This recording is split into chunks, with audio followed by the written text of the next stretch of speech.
समझदारी से काम लो, बी सेंसिबल, बी सेंसिबल। गुनगुनाना बंद करो, स्टॉप हमिंग, स्टॉप हमिंग। ज़ोर से पकड़ लो, होल्ड टाइट, होल्ड टाइट। खुलकर बात करो, ओपन अप, ओपन अप। मुदाखलत करना बंद करो, स्टॉप इंटरफेयरिंग, स्टॉप इंटरफेयरिंग। मैं ये बर्दाश्त नहीं कर सकता, I can't stand this, I can't stand this. मजाक कर रहे हो क्या?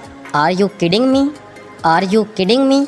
अपनी पहचान बताओ, identify yourself, identify yourself. ईमानदारी का फल मिलता है, honesty pays off, honesty pays off. आसपास देखो, लुक अराउंड, लुक अराउंड। बहुत ज़्यादा ट्रैफिक है, there is too much traffic, there is too much traffic. वो अच्छा लड़का है, he is good boy, he is good boy.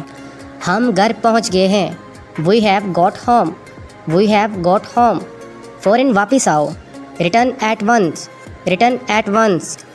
उसे पकड़ो, कैच हिम, कैच हिम। मुझे कोई नहीं समझता, nobody understand me, nobody understand me. मुझे वो बात बताओ, tell me that thing, tell me that thing. साथ चलो, वॉक अलोंग, वॉक अलोंग। इसे याद कर लो, मेमोराइज दिस, मेमोराइज दिस। खुद पर काबू रखो, control yourself, control yourself. फिर से बारिश हो रही है, it's raining again, it's raining again. मैं टीवी देख रहा हूँ, I am watching TV, I am watching TV. तो दोस्तों, ये था हमारा आज का लेसन। उम्मीद करता हूँ कि आपने ज़रूर सीखा होगा। अगर आप भी इंग्लिश सीखना चाहते हैं तो हमारे चैनल को सब्सक्राइब कर दें और वीडियो को लाइक कर दें। मिलते हैं अगली वीडियो में, तब तक के लिए अल्लाह हाफिज़।